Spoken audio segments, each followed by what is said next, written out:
Et si on n'est pas vigilant, on en arrive à s'en vêtir et à se trouver sur son néfaste envoûtement, mortel d'ailleurs. Un homme fort, puisque la mort est venue après la première faute, un homme fort sait se protéger en évitant de le toucher. D'autres faibles, naïfs, se laissent tenter et finissent toujours par s'en vêtir, au point de ne plus pouvoir s'en défaire. Cette parabole signifie que le Yetzer Hara incite l'homme à se comporter de façon légère, afin de lui donner goût au plaisir de ce monde et de le faire oublier Dieu et de le faire dévier. Il amène ainsi à renoncer aux mitzvot, à la prière, pour s'adonner à des plaisirs exagérés qui vont progressivement le happer et le faire rentrer dans l'interdit. Il en vient aussi donc à ruser dans les échanges commerciaux et à causer du tort à son prochain. Donc le Yetzer Hara règne sur ce genre d'individus qui en deviennent des esclaves et sont comme des drogués, des esclaves qui lui donnent, donc à la fin il lui donnera des ordres, il lui pousse, il fait pousser les autres aussi dans les voies du mal, comme ce vêtement magique entre guillemets. Cette allusion là bien sûr c'est le travail que fait la Sitra Achara, le côté d'opposition à Dieu. Qui sont dans la phrase ces esclaves? Ces esclaves sont les fils obéissants de Seir, le Yetzer Hara, l'homme velu, l'opposition, le mal. Seir a donné Seirim, les démons, a donné le nom démon qui perturbe l'être humain. Car c'est le Yetzer Hara et ses esclaves qui attirent la colère. Chori vient de mot Charon Af, la colère. Ainsi, le nom de l'enfant de Esav est Chori, colère. Le Yetzer Hara fait d'abord attraper l'homme très souvent dans la colère. Ainsi, l'otan vient du mot de l'anagramme de notel, il prend. Le premier, il nous prend, il commence à le prendre dans des plaisirs de ce monde. Ça en fait un vêtement, chouval, c'est même les mêmes lettres que les vouches, qui est un vêtement. Il l'habille d'une habitude de plaisir. Une mauvaise action entraînant une autre, le corps lui-même prend la couleur du Yetzer Hara. Tzivron, Tseva, ses couleurs. Il est complètement happé par le Yetzer Hara. Donc c'est caché, on voit dans le texte que les choses sont cachées. Donc il lui fait accomplir des actes d'oppression, Ano, opprimé, il opprime les autres, de tromperie, d'iniquité, avant de se complaire dans les copieux plaisirs d'Ishon, de Dachen, gras copieux, et donc tous les plaisirs du corps, et de se faire violence. Au tsar, c'est yitzar, être contraint, pour atteindre, donc à la fin, il le drogue, si on peut dire, il le rend dans des habitudes, donc il n'arrive plus à s'en défaire. Il lui fait pratiquer toutes les jouissances, tous les plaisirs, pour ne plus qu'il s'en sorte. Toutes ces forces du Yetzer Hara, donc les forces du mal, exercent leur domination sur l'individu. Aloufé à Chori, dans le texte, c'est en vérité le chef de Chori de la colère, sur le terrain où s'exerce le pouvoir du Yetzer Hara, en terre d'Édom, Beretz Édom, c'est-à-dire l'être humain de l'endroit et l'endroit de sa demeure. En vérité, on va expliquer en quoi la colère est la base de toutes les déviances. En vérité, l'homme, il est quelque part énervé de ne pas avoir tout ce qu'il veut. Cet énervement, au lieu de dire merci Hachem, j'ai tout va bien, comme il a dit Yaakov, il a dit Yesh li kol, j'ai tout. Kol, c'est 50 en Gematria, Chaf Lamed. Ça fait j'ai la bina, j'ai le discernement. Je ne vais pas me laisser attraper, dévier par la matière, par les pulsions de ce monde, par les envies exagérées, les jouissances qui vont contre Dieu. Mais ça, c'est Yaakov. Donc Yaakov n'est pas énervé. Il est en état d'acceptation de ce monde. Et celui qui n'est pas en état d'acceptation de ce monde, il est intérieurement, consciemment ou inconsciemment, il est énervé. Et il se dirige toujours vers ses pulsions, parce qu'il veut les assouvir, parce qu'à l'intérieur de lui, il est énervé. Il voudrait avoir toutes les choses qu'il voit, tout ce qui existe, et souvent, il ne peut pas les avoir. Pasuk 22.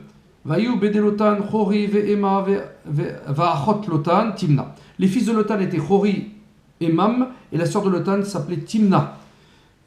On l'a dit, le Yetzer Hara commence par inciter l'homme à se saisir des plaisirs de ce monde, donc c'est Lotan. Pour s'y adonner, l'homme sacrifie la prière, les mitzvot. Il en vient même à regretter, à s'irriter, d'avoir perdu du temps à la prière. C'est pour ça qu'il y a marqué Chori, de Charon, de colère. Il s'en étonne. On le voit dans le mot Théom,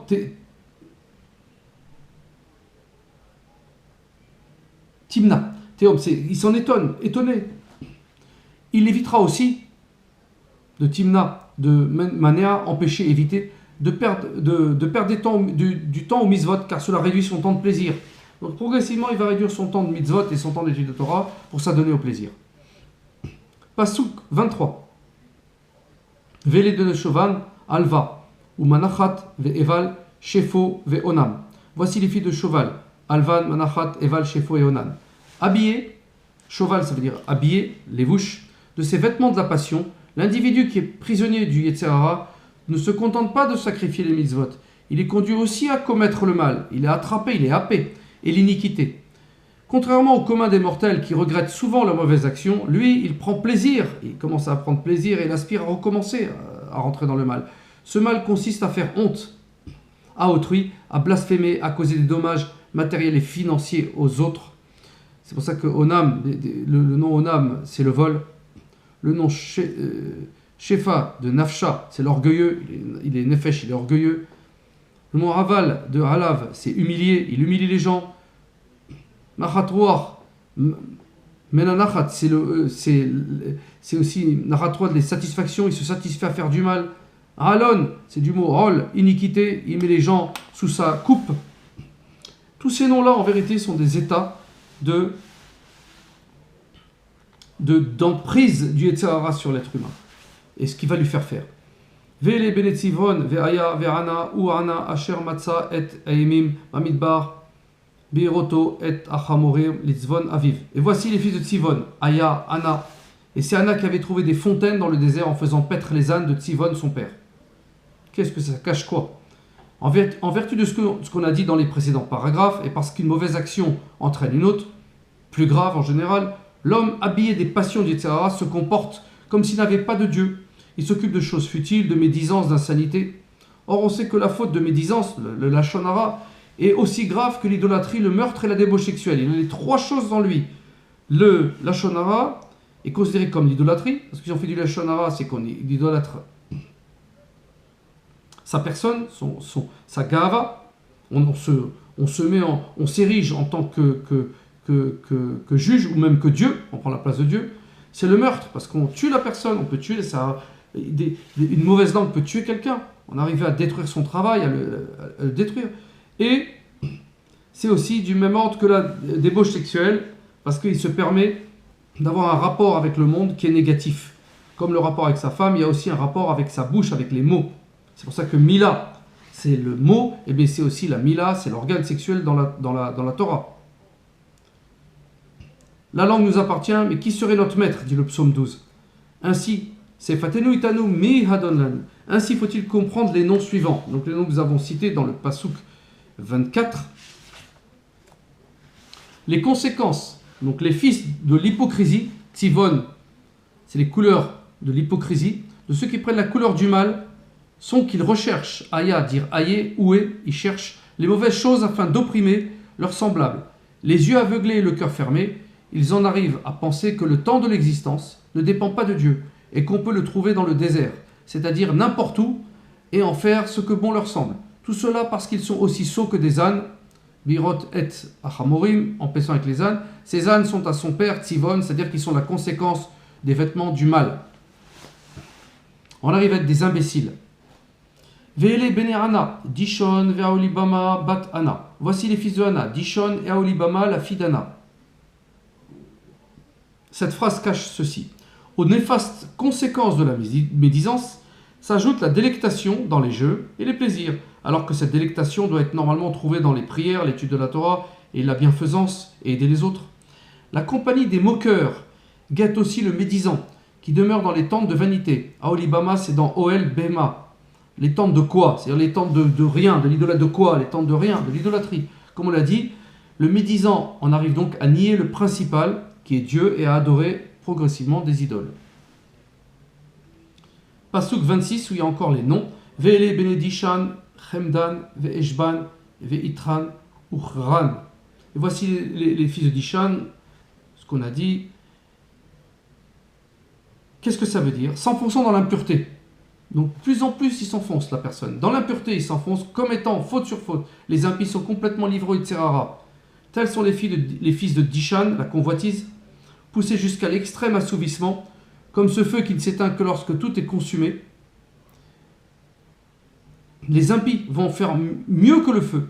Si celui-ci ne dévore que ce qui se trouve sur son passage, le feu de la convoitise brûle ce qu'il voit et même ce qu'il ne voit pas.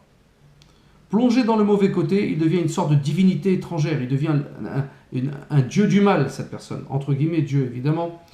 Un objet et un générateur de mal. Vehele, Bene Etzer, Bil'a, Vezaavan, Ve'akan. Voici les fils de Etzer, Bilan, Zaavan, Akan. Qu'est-ce que ça veut dire? Cet impie, l'impie donc qui a été sous l'emprise du mal, se hâte, Bilan, affolement, toujours d'accomplir le mal. D'accomplir le mal, il devient fou. Il le fait avec fébrilité, avec tremblement, avec pulsion absolue. Il est complètement sous l'emprise du mal. Il restera chagrin. Akan, c'est triste. Tout le temps qu'il n'aura pas réalisé ses mauvais desseins, il cherche absolument à faire du mal. Sinon, il est lui-même, il se sent pas mal. Il se sent mal. Ve'ele bene Dishan, Utz ve'aran. Pasuk 28. Voici les fils de Dishan, Utz et Aran. Donc cet homme-là qui est progressivement enfoncé dans le mal et devient même générateur de mal, ne se prive d'aucun plaisir. Il devient comme un arbre bien enraciné. Utz devient de Hatz, le pain, dans l'impunité. Il se met dans l'impunité. Les forces du Tzara sont ses maîtres, Aloufé, alors qu'auparavant elles étaient insignifiantes. Donc lui-même maintenant, il est tellement habitué qu'il ne sait même plus où il en est, il ne sait plus faire la différence. Voilà, Baruch Adonai Leolam, Amen V'Amen. Nous avons essayé, Baruch Hashem, d'expliquer cette paracha Vaishlach sous couvert des explications de Rabbi Yaakov Abuchatzira, le très célèbre kabbaliste. Voilà, puissions-nous profiter de ces enseignements et de revenir vers Kadosh Baruch Hu dans la tchouva la plus totale.